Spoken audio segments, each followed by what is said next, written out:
그래서 오늘은 우리가 주보에 나온 대로 예정, 그리고 창조, 섭리 이런 일들에 대해서 좀 배워보려고 합니다. 예정하시고 창조하시고 섭리하시는 건 모두 성부 하나님께서 주도해 나가시는 사역입니다. 성부 하나님께서 전면에 나서셔서 일하시는 성부 하나님의 사역인 것처럼 보입니다. 하지만 그것만은 아니고요, 우리가 믿기로는 삼위일체 하나님께서는 모든 일을 늘 항상 함께 하십니다. 물론 어떤 사역은 이렇게 성부 하나님께서 전면에 나서서 하시고, 또 어떤 사역은 성자 예수님께서, 어떤 사역은 성령 하나님께서 전면에 나서셔서 이 일들을 주도해 나가시는 것 같지만은, 분명히 성삼위일체 하나님께서는 절대 분리되지 않으시고 절대 이렇게 나누어지는 것이 없이 모든 사역을 늘 함께 하십니다. 예를 들어서 하나님의 성부 하나님의 창조 사역에 대해서 한번 보십시다. 같이 한번 읽어보겠습니다. 시작. 태초에 하나님이 천지를 창조하시니 땅이 혼돈하고 공허하며 흑암이 깊음 위에 있고 하나님의 영은 수면 위에 운행하시니라. 하나님이 이르시되 빛이 있으라 하시니 빛이 있었고.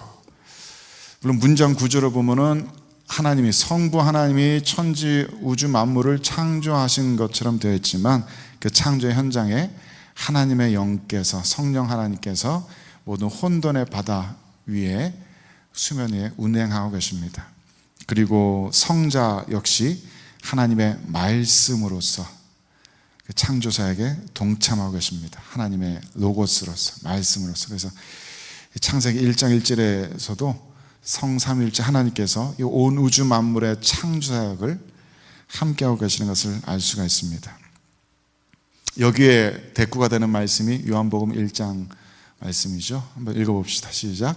태초에 말씀이 계시니라. 이 말씀이 하나님과 함께 계셨으니 이 말씀은 곧 하나님이시니라. 그가 태초에 하나님과 함께 계셨고 만물이 그로 말미암아 지은 바 되었으니 지은 것이 하나도 그가 없이는 된 것이 없느니라. 사도 요한이 깊이 있게 평생토록 동행해왔던 주님에 대해서 생각하면서 이렇게 하나님에 대한 계시를 밝히 열어서 보여주고 계십니다. 태초에 말씀이 계셨고 그 말씀이 이 제자들이 만졌고 함께 이야기 나눴고 함께 살았고 함께 밥을 먹었던 바로 그 예수 그리스도십니다. 이 예수 그리스도께서 태초로부터 하나님과 함께 계셔서 만물이 지으심을 받을 때 함께 그 창조 사역 가운데 임하셨다. 삼위일체 하나님의 놀라운 신비를 담은 말씀입니다. 어떻게 인간이신 성자 예수께서 태초의 창조 사역에 함께 하셨다는 얘기인지 우리가 다 이해하지는 못하지만 성경이 우리들에게 조금 젖혀서 보여주시는 하나님의 신비가 바로 그렇습니다. 그래서 하나님께서는 언제나 우리로서 일하십니다. 하나님께는 늘 우리입니다. 하나님께는 나가 없습니다. 하나님께서 늘 우리로서 일하시고 사람들의 공동체인 우리에게 말씀하십니다. 분명히 서로 구별되는 위격을 가지고 계시지만은 그 세 분의 위격이 어느 한 분이 더 높고 한 분이 낮고, 그래서 어느 한 분이 일방적으로 명령을 내리고 복종하고 이런 상하의 그런 관계가 있는 것도 아니고, 이것은 네 일이고 이것은 네 일이니까 나는 그것과 상관없다라고 무관심하게 서로 떨어져 있는 일도 없으십니다. 세 위격 중에 한 분께서 앞에 나서서 일하시지만 그 뒤에서는 늘 성삼일체 하나님께서 우리로서 함께 존재하시며 함께 일하시고 늘 함께 계십니다. 그래서 하나님을 더 깊이 알아갈수록 우리에 대해서 더 깊이 생각하게 됩니다. 나로서 생각하는 것에는 늘 우리가 익숙하지만, 우리가 서너 살 됐을 때부터 나 중심의 관점이 생겨서 나 중심으로 세상을 바라보고 나 중심으로 말하는 것에 익숙하지만, 더 영적으로 성숙해질수록 우리는 우리로서 생각하고 우리로서 말하고 우리로서 살아가는 데 더 익숙해지게 될 겁니다. 바로 거기에 이제 코페르니쿠스의 전환 같은 신앙의 대전환이 일어나는 포인트가 바로 그것입니다. 나로 살아갈 것이냐, 우리로 살아갈 것이냐. 하나님의 형상을 닮은 우리로 살아가는, 거기서 우리들의 신앙의 성장이 증거됩니다. 그래서 삼위일체 하나님께서 창조의 사역도 또 예정과 또 이런 섭리의 사역도 함께 하시는데, 오늘은 그 교리들에 대해서 살펴보겠습니다. 먼저 예정에 대한 교리를 먼저 얘기해 보십시다. 보통 예정론, 예정교리 이렇게 말하지만은 우리 웨스트민스터 신앙 고백사에는 제목으로 정식의 표현으로 저렇게 되어 있습니다. 하나님의 영원하신 작정이다. God's eternal decree라고 되어 있습니다. decree라는 말이 이제 왕이 이렇게 법을 딱 제정해서 그것을 포고하는 법령 이런 거니까요. 하나님의 영원하신 작정이라고 우리말로 이렇게 번역했습니다. 하나님의 영원하신 계획, 하나님의 영원하신 법, 그런 이야기입니다. 그러니까 하나님께서 천지를 창조하시기 이전에, 우리 읽은 창세기 1장 1절 태초에 하나님이 천지를 창조하니라 하시는 그 이전에 하나님께서는 이미 이 온 우주 만물의 온 우주 역사에 벌어질 모든 일들을 계획하고 계셨고, 그것을 법령에 써놓은 것처럼, 기록한 것처럼 모든 것을 다 완성해 놓으셨다라는 이야기입니다. 어떻게 그럴 수가 있는가 우리는 좀 잘 이해가 안 가죠. 또 만약에 모든 역사들을, 모든 개개인들의 역사와 모든 인류의 커다란 역사들을 하나님께서 다 일일이 정해 놓으셨다면 우리는 그냥 하나님의 각본대로 움직이는 로봇 같은 존재인가, 그런 질문들도 하게 됩니다. 그래서 이성적으로 생각하면 굉장히 받아들이기 힘든 교리인데, 오히려 예술적으로, 미학적으로 생각하면은 이게 무슨 얘기인지 더 훨씬 이해하기 쉽게 됩니다. 가령 그 인류 최고의 미술가 거장 중에 하나인 미켈란젤로가, 저 글씨가 보이시나요? 이렇게 이야기했습니다. 미켈란젤로의 조각상들을 보신 적 있으신가요? 정말 살아 움직이는 것 같잖아요. 조각 작품을 이 미켈란젤로는 원재료로서의 돌덩이를 이렇게 보면서 그 안에 자기가 조각해야 될 그 모습이 이렇게 떠오를 때까지 기다렸다가 그 모습이 다 분명하게 떠오르면 그 작업을 시작한답니다. 그래서 조각 작품은 내가 작업을 시작하기 전에 이미 그 대리석 안에 존재하고 있다. 나는 그 쓸데없는 부분들을 제거할 뿐이다 라고 그렇게 얘기해요. 모든 예술가는 다 그런 것 같아요. 머릿속에 이미 작품들의 구상이 끝나 있습니다. 하지만 그것 갖고는 예술 작품이 안 됩니다. 예술가 속에 머릿속에 아무리 훌륭하게 디테일하게 모든 작품들이 다 구상이 되어 있더라도 이것의 아름다움은 실제 시공간 안에 이것이 현실화될 때, 구체화될 때 그 아름다움의 가치가 드러납니다. 그래서 성부 하나님의 영원하신 작정은 태초 이전에 하나님께서 가지고 계셨던 그 작정은 굉장히 디테일하고 굉장히 완성된 그런 것이겠지만은, 그것이 비로소 빛이 쓰라 하셨던 그 순간부터 하나님 영원하신 작정이 실제 구체화되고 실현화되는 그런 과정이 우리들의 역사인 것입니다. 그러니까 이 시공간 안에서 우리들이 살아가는 모든 순간들은 하나님께서, 성부 하나님께서 태초 전에 생각만 하셨던 그것들을 실제로 구체화하고 실현하고 있는 바로 그런 과정이라고 말할 수 있겠습니다. 그래서 성부 하나님 머릿속에만 있던 그 그림들이 이 시공간 안에 구체화되는 이 시간들이 너무나도 아름답고 영원한 가치를 가진 그런 순간들이다 라는 것이죠. 모든 예술처럼 예술가의 아이디어가 실제로 이렇게 구체화될 때는 많은 변수들이 일어납니다. 예술가가 생각하지 못했던 것들이 일어나기도 하고, 때로는 그 작품이 예술가를 움직여서 예술가 처음에 의도했던 것과는 조금 다른 부분도 있게 마련입니다. 하지만 거장일수록 예술가들은 그것을 통제하면서, 모든 변수들을 통제하면서 그것을 즐기면서 결국 자신이 원했던 그 그림까지, 그 최종적인 목적지까지 나아갑니다. 하나님의 창조사역이 바로 그런 것이라고 이해하면 되겠습니다. 그저 운명론처럼 기계처럼 프로그래밍된 그대로 우리가 로봇처럼 움직인다기보다 성부 하나님의 태초 이전부터 작정하셨던 그 모든 계획들이 우리들의 삶을 통해서, 우리들의 하루하루를 통해서 구체화되고 실현되어지고, 그 가운데 많은 변수들이 일어나고 하는 가운데 참된 예술가이신 더 크리에이터 하나님께서 이 모든 삶의 역사들을 가지고 하나님의 최종적인 목적지까지 움직여 나가십니다. 그런 의미에서 운명론과는 조금 다른 것이죠. 그래서 이 하나님께서 모든 것을 예정하셨다, 모든 것을 처음부터 작정하셨다라는 이 교리는 하나님의 속성에 대해서 배우고 나면은 당연한 결론으로 얻어지는 그런 교리입니다. 지난주에 하나님의 속성에 대해서 배웠습니다. 여러 가지 이야기들을 배웠지만은, 압축시키면은 하나님께서는 그 지혜와 그 능력과 그 사랑이 완전하신 분이시다, 이런 얘기입니다. 하나님은 전지전능하십니다. 하나님 모든 것을 알고 계시고 하나님께서는 원하시는 모든 것을 행하실 수 있으십니다. 그러니까 하나님께서는 당연히 창조하시기 이전에 모든 것을 생각하시고 창조 이후에 일어날 모든 일을 알고 계실 수밖에 없습니다. 하나님의 계획 속에 있는 모든 것들을 실제로 만들어낼 수 있는 능력이 있으실 수밖에 없습니다. 그것이 안 된다면은 그 존재는 하나님이 아닙니다.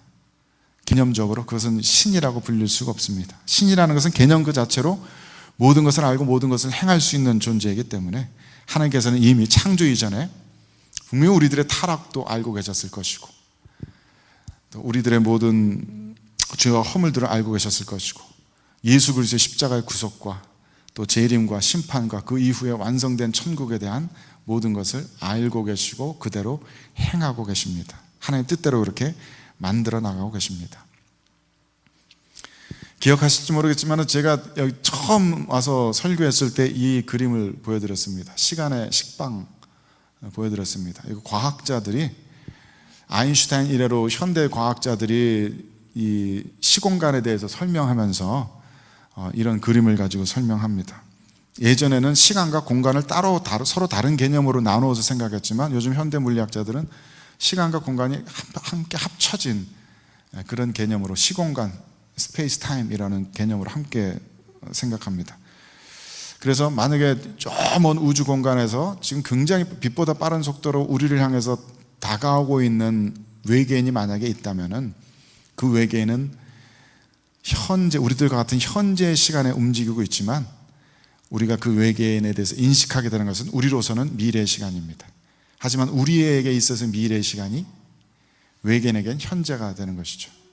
그래서 저 과학자가 자르는 것처럼 시간의 단면을 저렇게 꼭 직각뿐만 아니라 옆으로도 자를 수 있고 또 다른 쪽으로도 자를 수 있고 얼마든지 시공간의 단면을 그렇게 수학적으로 계산할 수 있다. 그렇게 시공간의 단면에 대해서 이야기할 수 있다. 그것이 요즘 현대 물리학자들의 관점입니다.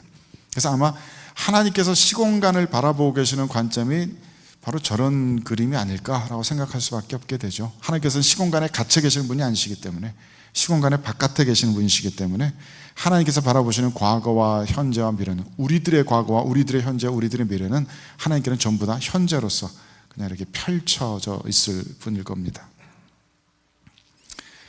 그 이야기를 과학적으로 하면 그렇게 되고 신앙적인 용어를 사용해서 이야기하면 이제 이렇게 되는 겁니다. 웨스트민스터 신앙고백서 3장 하나님의 영원하신 작정에 관하여 그리고 1항 하나님께서는 한번 읽어봅시다. 시작. 하나님께서는 영원 전부터 가장 지혜롭고 거룩한 자신의 뜻의 계획에 의해 모든 일어난 일을 자유롭고 불변적이게 정하셨다. 하나님께서 모든 일들을 정하셨고 그 일들은 결코 변하지 않습니다. 하나님께는 우리들의 미래가 이미 이렇게 고정되어 있습니다. 시간의 식빵처럼 고정되어 있습니다. 그 모든 일들은 하나님께서 그냥 기쁘신 뜻대로 하나님의 주권대로 정하신 일들입니다. 가장 지혜롭고 또 가장 세상을 사랑하시는 하나님께서 하나님의 기뻐하신 뜻대로 정해놓으신 일들입니다.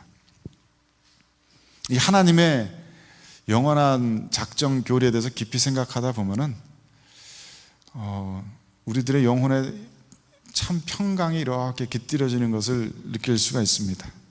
그럴 수밖에 없습니다.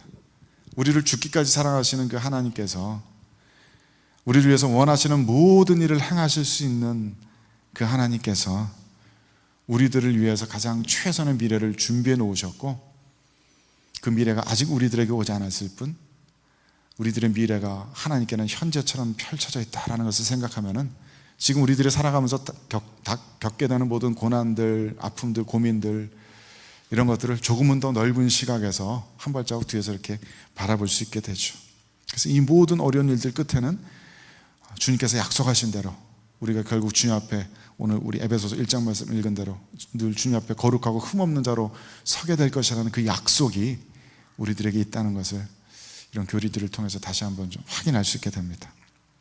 그래서 우리들의 미래는 안정적으로 결정된 것이고 너무나 복되게 영광스럽게 결정되어 있는 것이다. 그것이 복음 안에서의 우리들에게 주신 하나님의 약속입니다.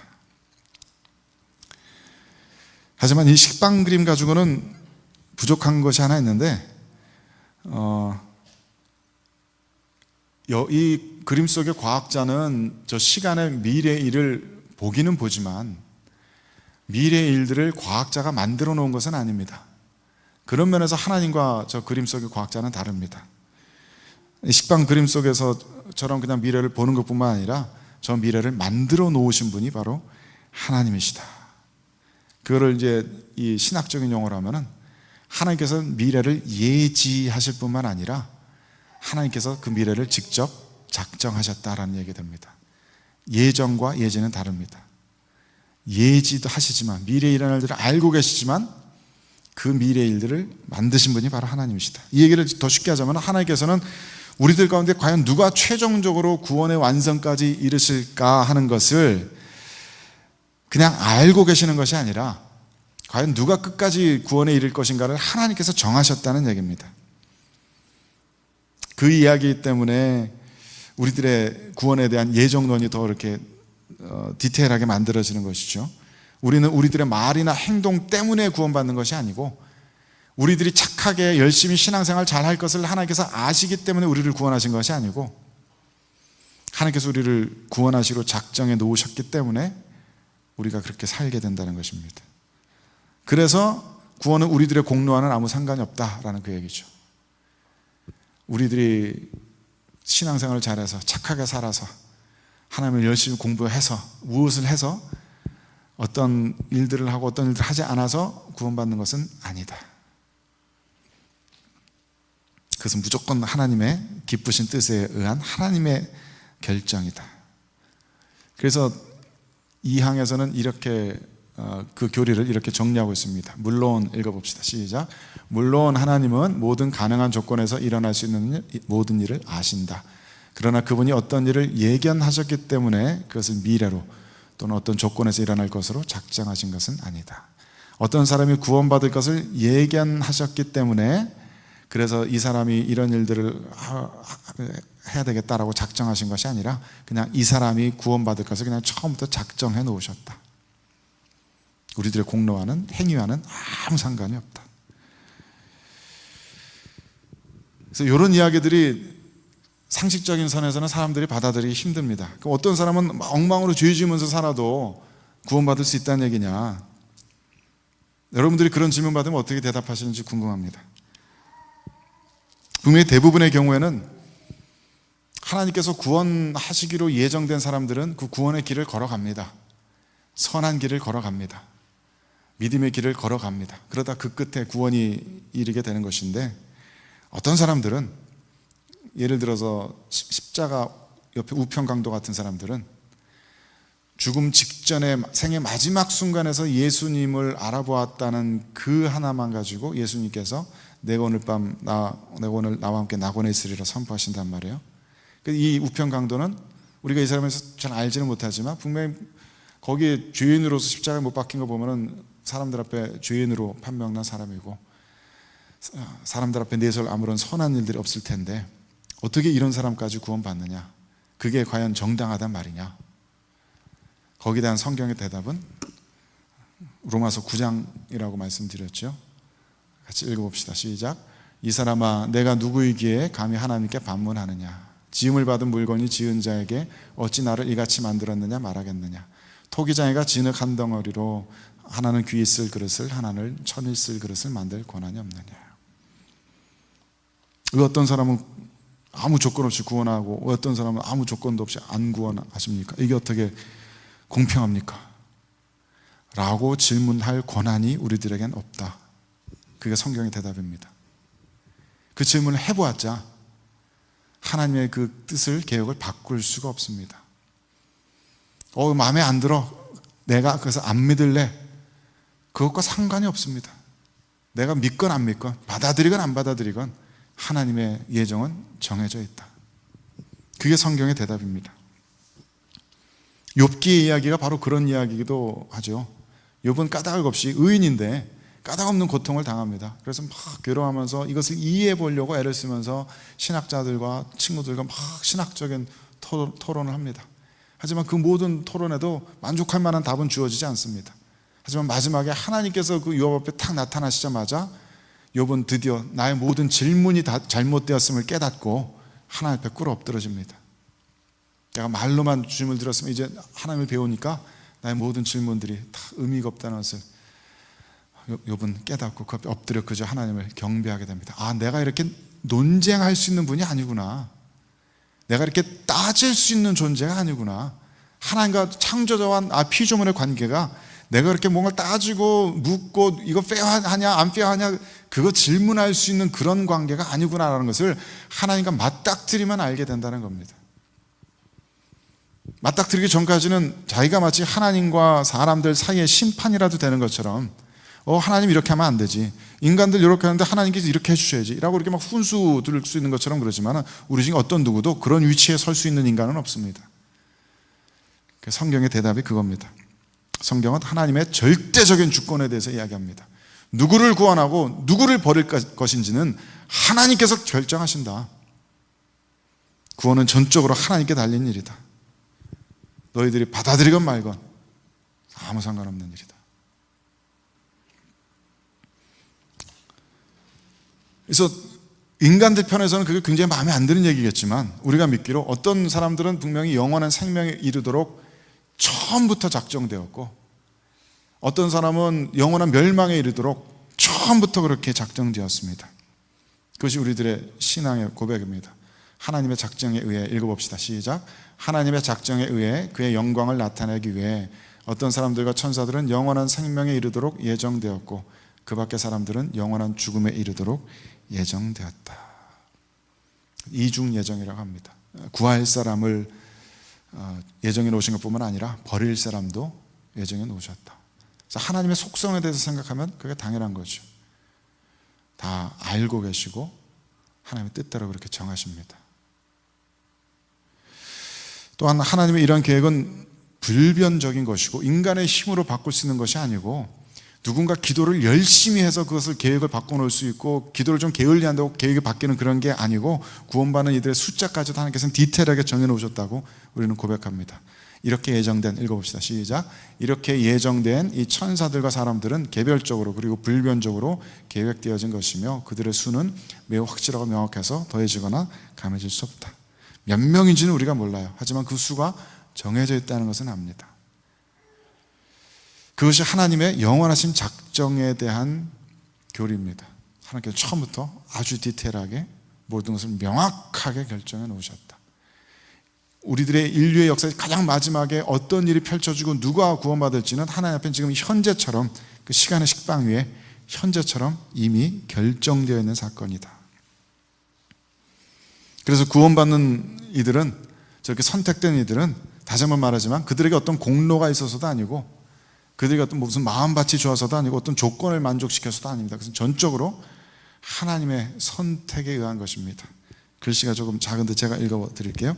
하나님께서는 인류 중에서 생명에 이르도록 예정된 자들을 세상의 기초가 놓이기 전에 그의 영원하시며 불변하신 목적과 그의 은밀한 계획과 기쁘신 뜻에 따라 오직 그의 값없는 은혜와 사랑으로 영원한 영광에 이르도록 그리스도 안에서 선택하셨고 신앙이나 선행들이나 혹은 그것들 가운데서 끝까지 견딤이나 혹은 피조물 안에 다른 어떤 것을 조건들로나 그를 그것으로 이끄는 원인들로 미리 아심이 없이 하셨으며 모든 것이 그의 영광스러운 은혜를 찬송하게 하셨다. 반복되는 똑같은 이야기입니다. 신앙생활을 열심히 해서가 아니고 착한 일을 해서가 아니고 잘 끝까지 내가 견뎌서도 아니고 어떤 다른 조건들을 만족시켜서도 아니고 그런 모든 조건이 실제로 펼쳐지기 이전에 하나님께서는 그냥 우리 각 사람을 정하셨다. 왜요? 모르겠습니다. 하나님의 기뻐하신 뜻대로. 우리가 죄 가운데 뒹굴고 있을 때에도 하나님의 그 정해놓으신 그 작정은 변함이 없고 흔들림이 없었다. 내가 무언가를 열심히 교회 봉사를 해서가 아니라 내가 하나님에 대해서 아무것도 모르고 하나님에 대해서 막 욕하고 하나님의 뜻과 반대되는 방향으로 살고 있었을 때에도 하나님의 그 영원하신 작정은 변함이 없었다.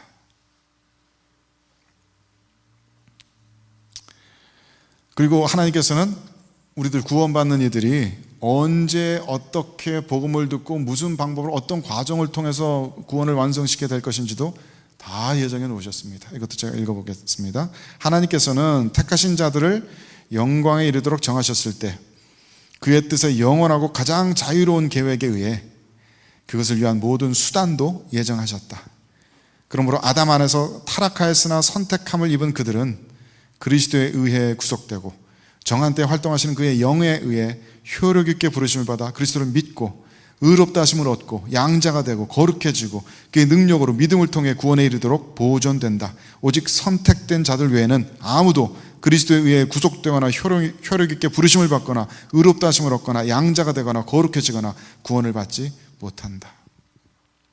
우리가 언제 복음을 들었든지 그때 그 순간이 정해져 있는 순간이다. 그때 우리가 복음을 향해서 마음을 활짝 열었던 그 순간이 태초 이전부터 결정되어 있던 사건이었다. 한 가지 주의해야 될 것은 이 모든 예정의 내용들이 사람들에겐 가리워져 있다는 사실입니다. 지금 여기에 앉아있는 우리들이라고 해서 택하심을 받은 거야 그게 100% 확실하다는 얘기가 아니라는 얘기입니다. 지금 막 세상에서 엉망으로 사는 사람같이 보이는 사람이라고 해서 그들이 하나님께 버려진 사람이라는 얘기가 아니라는 얘기입니다. 그걸 누구도 보장할 수가 없습니다. 그것은 우리들에겐 가리워져 있는 신비고 비밀입니다. 그래서 이 예정의 교리는 누가 구원받을 것인지 미리 예측하라는 얘기가 아닙니다. 교회 안에 들어있는 사람들에게 자긍하고 나는 이미 완성된 것처럼 그렇게 교만해지라는 얘기가 아닙니다. 이 교리의 포인트는 우리 공로로 구원받는 것이 아니다. 우리의 힘으로 끝까지 구원을 이룰 수 있는 것이 아니다. 전적으로 구원은 하나님께 달린 사건이다. 그 얘기하는 겁니다. 그래서 이 예정의 교리는 앞을 내다보면서 하는 얘기 아니라 내가 구원받을 것이고 저 사람이 구원받을 것이고 저 사람은 구원 못 받을 것이고 앞을 내다보면서 하는 것이 아니라 구원받은 이들이 뒤를 돌아다보면서 내가 어떻게 그때 복음의 말씀을 듣게 됐지, 내가 어떻게 마음의 문을 열게 됐지, 그 모든 것이 하나님의 은혜였다라고 고백하는 고백적인 교리입니다.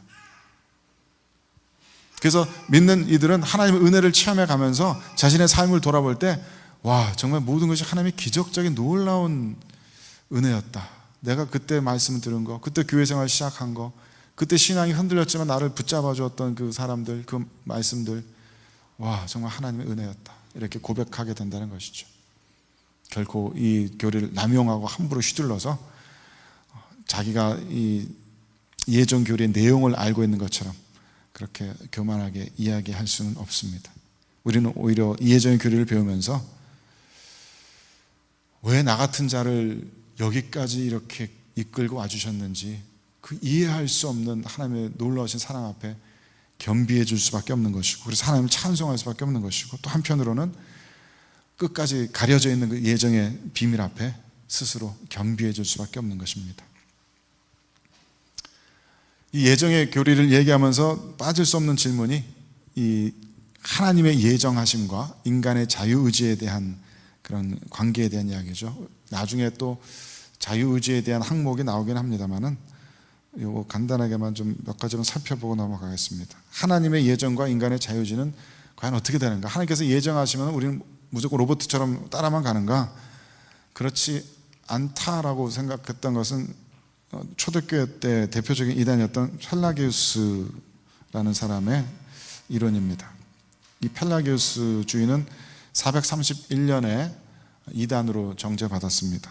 이 사람들은 지금 많은 현대인들이 생각하는 것과 똑같습니다. 인간의 본성은 선하다. 그래서 인간은 스스로 선과 악을 자신의 자유의지로 선택할 수 있다. 이게 현대인들이 가지고 있는 생각이잖아요. 교육에 의해서 문화적인 조건들에 의해서 얼마든지 사람을 선하게 길러낼 수도 있고 악하게 만들 수도 있다. 그래서 이 캐나다 교회 많은 어르신들이 자신의 자녀들을 그냥 이 자녀들의 자유의지에 맡겨서 신앙에게 강권하지를 않죠. 어려서부터 막 교회 끌고 다니고 막 성경 가르치고 이런 일들을 우리 백인들이 성도분들이 거의 안 하시는 것 같습니다. 하지만 이것은 펠라기우스적인 이단적인 생각입니다. 우리 자녀들을 가만 냅두면은 자신의 자유의지로 선한 것을 택할 수도 있을 거야. 그게 이단적인 생각입니다. 인간의 본성이 선해서 스스로 선거하고 선택할 수 있다라는 생각은 우리 켈빈주의자들이 보기에는 오류입니다. 그 이후에 종교개혁 한참 막 종교개혁 붐이 일어나고 그 교리들이 정돈될 때 알미니안주의자들이 일어나서 또 이와 비슷하지만 조금 수정된 그런 교리들을 내세웠습니다. 이 사람들은 인간이 타락했다는 것은 인정합니다. 알미니안주의자들은 인간이 타락했다는 것을 인정해서, 그래서 이 사람 인간들이 죄를 졌다는 것을 인정하지만 그 죄 지은 인간들이 하나님의 은혜를 받아들일 수 있는, 하나님을 선택할 수 있을 정도로는 그 자유의지가 회복되어 있다라고 그렇게 이야기합니다. 감리교 그 신학이 이쪽이랑 굉장히 흡사하죠. 그래서 분명히 죄인은 죄인이지만 인간이 자유의지로 하나님의 은혜를 선택할 수도 있고 거부할 수도 있다. 그리고 하나님께서는 수많은 사람들 가운데 누가 믿을지를 아시기 때문에 믿을 만한 그 사람을 선택하신다. 그게 알미니안주의자들의 이야기입니다. 우리들의 자신의 생각과 어떠한지 한번 비교해 보십시오. 우리 켈빈주의자들은 이렇게 믿습니다. 인간은 전적으로 타락해서 스스로 그 어떤 선한 것도 선택하시는 능력이 없다. 하나님의 영광에 이를 수 있는 그 자유가 우리들에게는 없다. 우리는 하나님의 영광에 이르질 못한다. 하나님의 율법이 요구하는 그 의로움에 우리는 나아가질 못한다. 인간에게는 그런 영적인 능력이 완전히 상실되었다. 물론 우연적인 선은 행할 수 있고 이기적인 의미에서의 그런 선은 행할 수도 있지만 그런 선을 지속적으로 자신의 삶의 영혼의 목표로 그렇게 둘 수 있는 사람은 없다. 인간은 가만 내버려 두면 악으로 자꾸만 기울어지는 경향성을 가지고 있다. 그리고 또한 그러한 죄인들 가운데 하나님께서 주권적으로 선택하신 어떤 인간을 구원하실 때 하나님께서 그 인간을 부르시면 하나님의 그 부르심은 인간들이 거부할 수가 없다. 알미니안주의자들은 하나님께서 부르실 때 그것을 거부할 수도 있다라고 믿거든요. 그래서 그 사람이 구원 못 받은 것은 결국 그 사람의 책임이다라고 인간의 책임을 좀 더 강조하는 것인데, 우리 켈빈주의자들은 하나님이 부르시는데 인간이 그것을 어떻게 거부할 수 있느냐, 그것은 불가능하다라고 믿습니다. 그래서 하나님께서는 이 사람이 믿을 것을 아시기 때문에 선택하시는 것이 아니라 처음부터 아무 조건 없이 그 자를 선택하시는 것이다. 그런 차이들이 있습니다.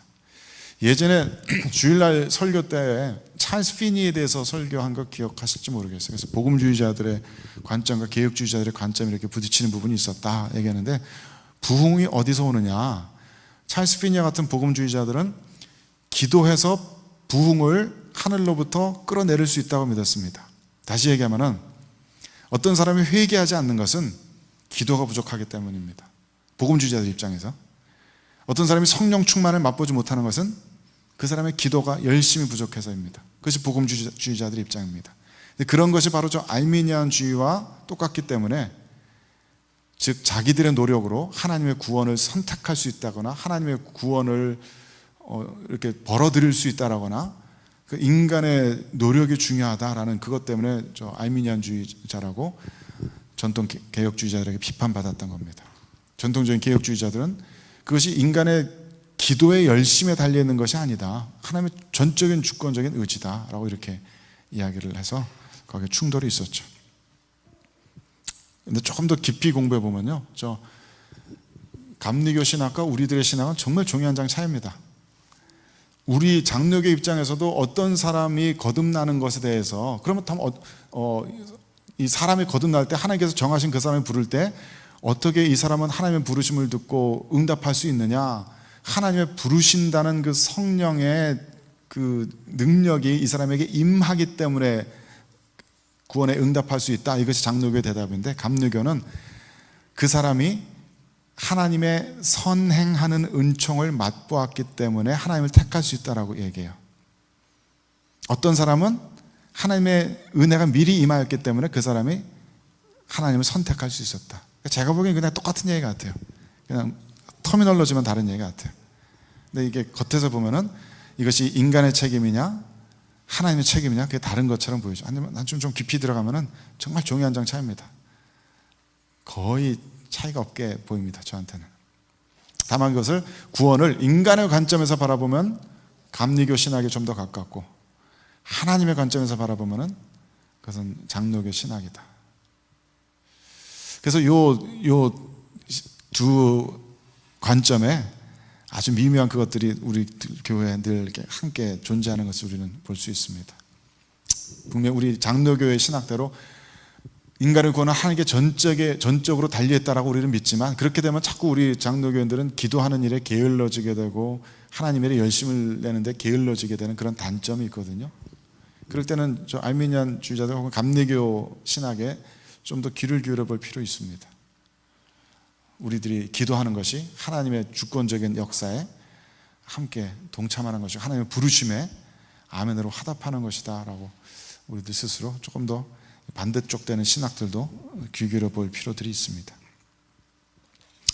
아마도 몇 주 후에 자유의지에 대해서 또 조금 더 한 번 더 다루게 될 겁니다. 창조와 섭리에 대해서도 이야기를 나눠보겠습니다. 제4장 창조에 관하여 1항에 이렇게 쓰고 있습니다. 아버지 아들, 함께 읽어봅시다. 시작.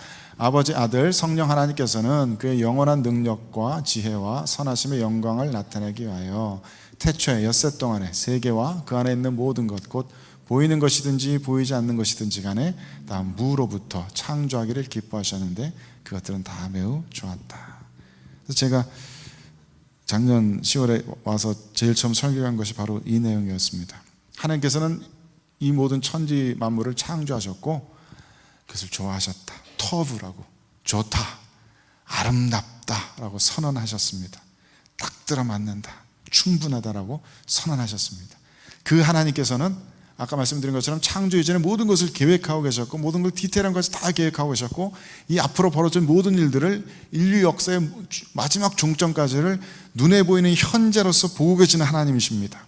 그리고 이 모든 일들이 최초에 빛이 있으라면서 빛이 생겨났던 그 순간부터 천지 만물의 창조가 다 끝난 그 시점에 하나님께서는 이 인류 역사의 모든 것을 다 보시고 좋다 선언하신 겁니다. 이 피조 세계를 하나님께서 딱 지으셨는데 죄로 인해서 오염되고 망쳐버렸네, 이건 실패다 하신 것이 아니고 하나님께서 천지 만물을 지으신 이 모든 우주 만물이 하나님의 계획대로 지어졌고 하나님의 계획대로 이 시련을 겪다가 하나님의 계획대로 회복되어서 하나님의 계획대로 완성될 것을 하나님께서는 아시기 때문에 처음부터 하나님께서는 그것에 대해서 좋다, 터브 선언하시는 것입니다. 하나님께서는 모든 피조물이 불완전하다는 것을 알고 계십니다. 피조물은 불완전할 수밖에 없지요. 완전하면 그게 하나님이지 피조물이겠습니까? 누군가에 의해 지으심을 받았다라는 그 자체부터 피조물들은 불완전합니다. 저 여러분은 모두 다 불완전한 게 당연한 존재들입니다. 우리들은 완전할 수가 없는 존재들입니다. 우리들 스스로 있는 자들이 아니기 때문에. 하지만 하나님께서는 우리들의 불완전함을, 우리들의 연약함을, 우리들이 죄 지을 수 있는 가능성을, 우리들이 타락하고 넘어질 수 있는 그 모든 가능성을 보시고서 좋다, 충분하다, 아름답다 라고 선언하셨다는 이야기입니다. 모든 연약한 것들은 다 아름답습니다.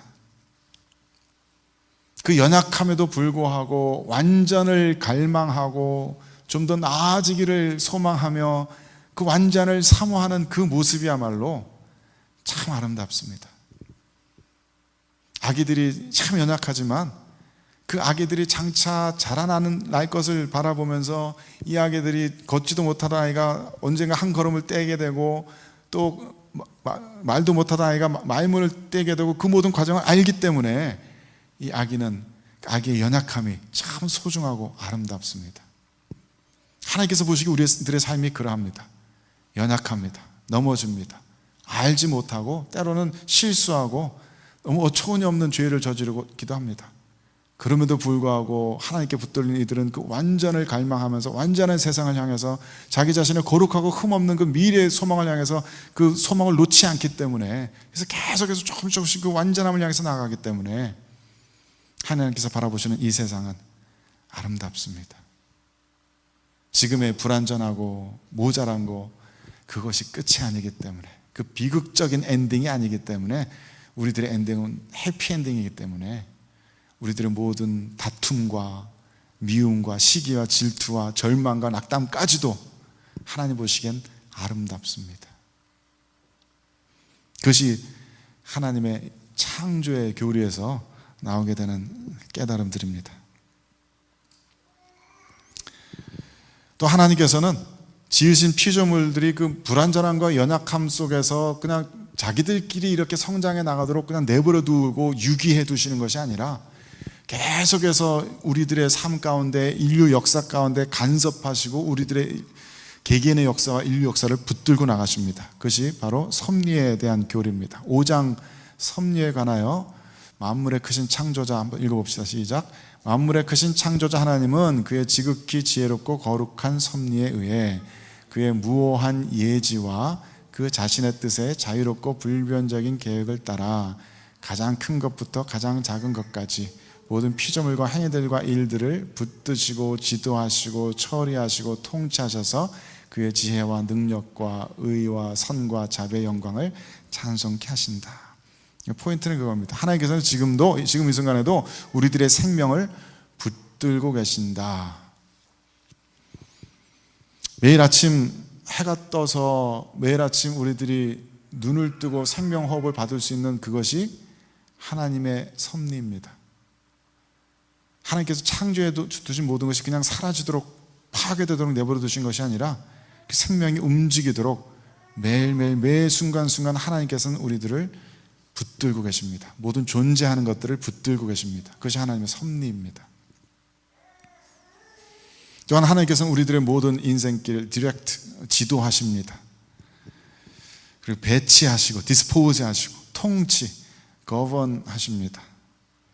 우리가 걸어왔던 모든 길들, 걸어갈 모든 길들, 우리가 내린 결정들, 앞으로 내리게 될 모든 결정들 중에 하나님께서 함께 하지 않으시는 일들은 없다는 이야기입니다. 다른 이야기를 하면 우리들의 모든 삶 가운데, 인류 역사 가운데 우연은 없습니다. 다행, 행운, 재수 없습니다. 하나님의 섭리입니다. 하나님께서 모든 일들을, 크고 작은 모든 일들을 가장 큰 것부터 가장 작은 것까지 친히 직접 이끌고 나가십니다. 통치하고 계십니다. 하나님의 그러한 섭리에는 두 가지 방식이 있습니다. 하나는 일반 섭리고 하나는 특별 섭리입니다. 일반 섭리는 우리가 너무나 당연하고 상식적으로 받아들이는 그러한 우주의 질서들 말하는 겁니다. 천문학적인 질서들도 마찬가지고요.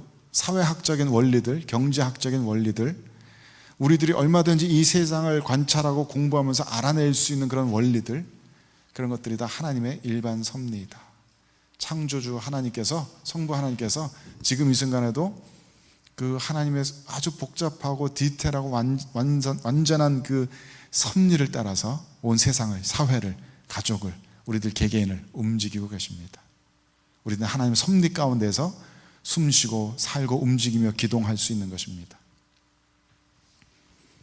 그래서 다시 한번 말하지만 우리가 운이 좋다라고 말하는 거, 재수가 좋았다라고 말하는 거, 이런 우연이 있나라고 말하는 것은 믿지 않는 이들의 언어이고, 우리들은 늘 그것이 하나님의 섭리이고 다행이다가 아니고 감사합니다 하나님입니다. 재수가 좋았어가 아니라 하나님의 은혜로입니다.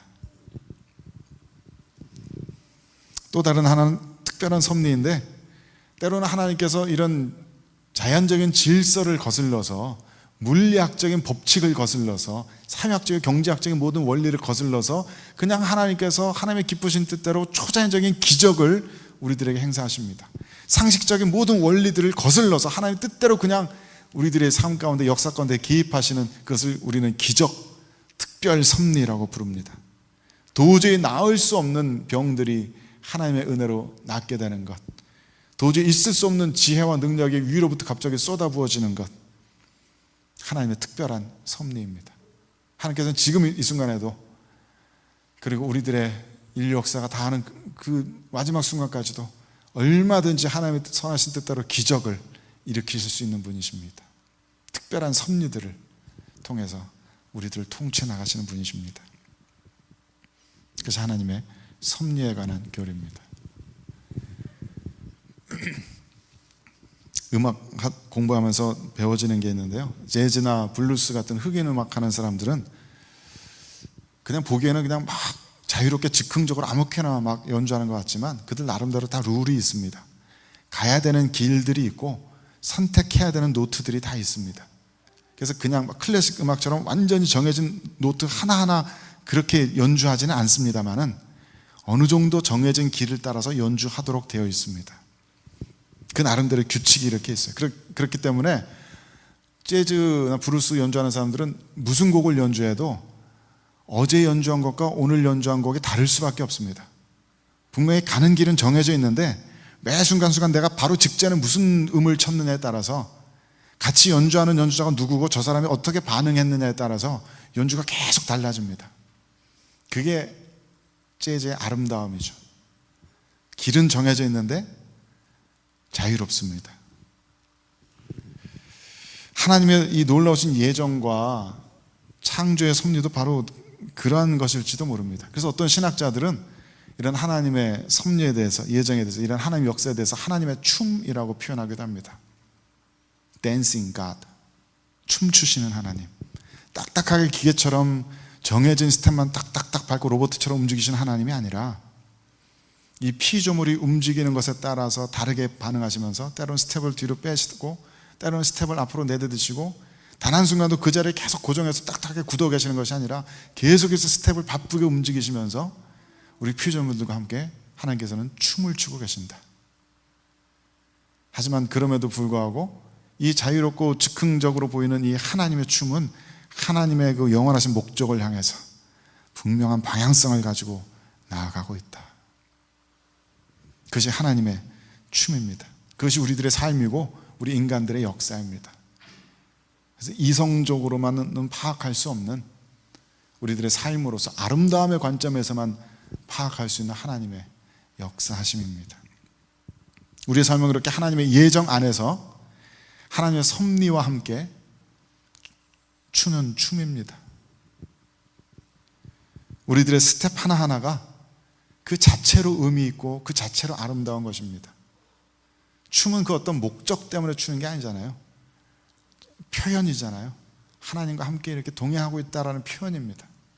그래서 우리들의 하루하루가 이 한 번의 예배가, 우리들의 한 번의 찬양이, 한 번의 기도가 그 나름대로의 의미가 있고 그 나름대로의 아름다움이 있습니다. 그것이 어떤 목적을 이루기 위한 것만은 아니고 그 목적을 향해서 나아가지만 동시에 그 스텝 하나하나로서의 아름다움이 있는 것이다. 그래서 우리가 다음 스텝을 어디로 디뎌야 될지 때로는 알지 못하고, 때로는 우리가 막 임프로바이즈 해야 될 것처럼 느껴지는 때도 있지만, 우리들의 삶은 늘 그렇게 성부 하나님과 함께 그 목적을 향해서 나아가는 그런 과정들이다라는 것입니다. 성부 하나님에 대해서, 성부 하나님의 작정, 예정과 창조와 섭리의 교리에 대해서 깊이 생각하는 것은 우리들 스스로와 우리들의 삶과 이 세상에 대해서 다시 한번 다른 관점을 가지게 해줍니다. 성부 하나님에 대해서 깊이 묵상하는 것은 우리들이 정말 큰 은혜를 가져다 줍니다. 우리들이 하나님의 시선으로 이 세상을 바라볼 수 있는 그런 도움을 가져다 줍니다. 하나님께서는 정말로 전지전능하신 분, 우리들을 죽기까지 사랑하신 분, 완전한 사랑으로 사랑하시고 완전한 지혜와 완전한 능력을 가지고 계신 분이시고, 그분께서 우리와 함께 이 삶을 살고 계십니다. 우리들의 평안은 바로 거기서 오는 것이고 우리들의 확신이, 신뢰가 바로 거기서 오는 것입니다. 그 성부 하나님께 대한 신뢰를 잃어버리지 말고 두려움 없이 우리들에게 주어진 다음 스텝 하나님과 함께 춤추면서 나아갈 수 있는 저 여러분 되시기를 주님의 이름으로 축원드립니다.